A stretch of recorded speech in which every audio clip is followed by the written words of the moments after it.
आए महायोगिन्यधीश्वरी नंद गोप सुतम देवी पतिम्बे कुरुते नमः। हे कात्यायनी मैया, यदि हमने मन से कर्म से वचन से यदि आपका पूजन किया है और आपको यदि स्वीकार है तो पति के रूप में हमें भगवान श्याम सुंदर प्राप्त हो। भगवान श्याम सुंदर ने समझ लिया है गोपिकाएं मेरे लिए तपस्या कर रही हैं। एक दिन की बात थी, ये गोपिकाएं यमुना जी में स्नान करने के लिए सवेरे सवेरे गई। हमारे यहाँ की ऐसी परंपरा थी पहले, अब तो नहीं है। पहले महिलाएं यदि किसी सरोवर में स्नान करती थी तो वस्त्र उतार करके वहीं रख देती थी, किनारे पर निर्वस्त्र होकर के स्नान किया जाता था। ये गोपिकाएं जो थी इन्होंने अपने अपने वस्त्र उतार करके यमुना जी के किनारे पर रखे और यमुना जी में जाकर के स्नान करने लगे। भगवान श्याम सुंदर गए और समस्त गोपिकाओं के जितने भी वस्त्र थे उन सबको लेकर के आए चुरा करके, और एक कदम के पेड़ के ऊपर जाकर के बैठ गए।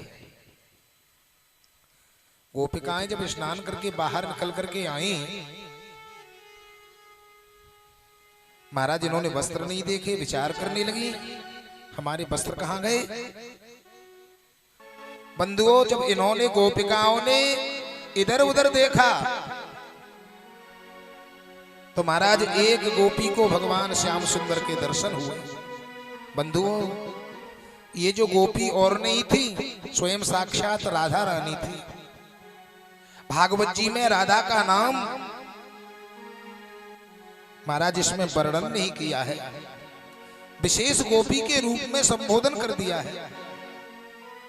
इन राधिका मैया की दृष्टि भगवान श्याम सुंदर के ऊपर पड़ी।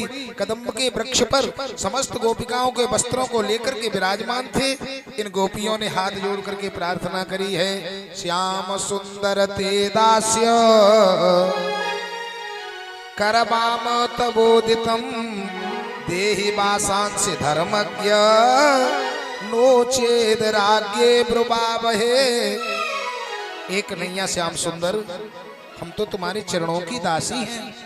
तुमने हमारे साथ में इतना बड़ा अन्याय, कन्हैया हमारे वस्त्रों को दे दो। भगवान कन्हैया ने कहा, गोपिकाओं वस्त्र यदि आपको प्राप्त करने हैं तो यमुना जी से बाहर निकल करके आ जाओ। इन गोपियों ने कहा, कन्हैया कैसी बात करते हो। लेकिन भगवान कन्हैया ने कहा, गोपिकाओं यदि वस्त्र लेने हैं तो तुमको निर्वस्त्र होकर के निकलना ही पड़ेगा। आज भगवान के सामने समस्त गोपिकाओं ने अपने हाथ ऊपर उठा करके बाहर निकल करके आई। भगवान श्याम सुंदर ने उनके वस्त्रों को दिया और आशीर्वाद दिया, गोपिकाओं मैं तुम्हारी पूजा को देख करके तुम्हारे ऊपर प्रसन्न हूँ। हम तुम्हें वरदान देते हैं, आगे आने वाली शरद पूर्णिमा के समय पर हम तुम्हारे साथ में महारास करेंगे। बंधुओं, भगवान श्याम सुंदर के चरित्र पर कुछ लोग उंगलियां उठाते हैं जो नास्तिक होते हैं। वो कुछ लोग कहते हैं भगवान कन्हैया ने जो अवतार धारण करके चीर चुराए, गोपियों के साथ में रास किया, माखन चोरी करी। बंधुओं, पहली बात तो यह है कि गोपी कहते किसे हैं। गोभई इंद्रियई कृष्ण रसम पिबति यस्य गोपी, जो अपने प्रत्येक कण से प्रत्येक क्षण क्षण में भगवान श्याम सुंदर के नाम लेकर के उस कृष्ण रस का जो पान करता है उसे कहते हैं गोपी। दूसरी बात यह है कि जब भगवान श्याम सुंदर ने अवतार धारण किया था तो समस्त देवताओं को आदेश कर दिया था, देवी देवताओं को, मैं ब्रजमंडल में जा रहा हूं अवतार लेकर के, और तुम भी अपना अपना अवतार धारण कर लो।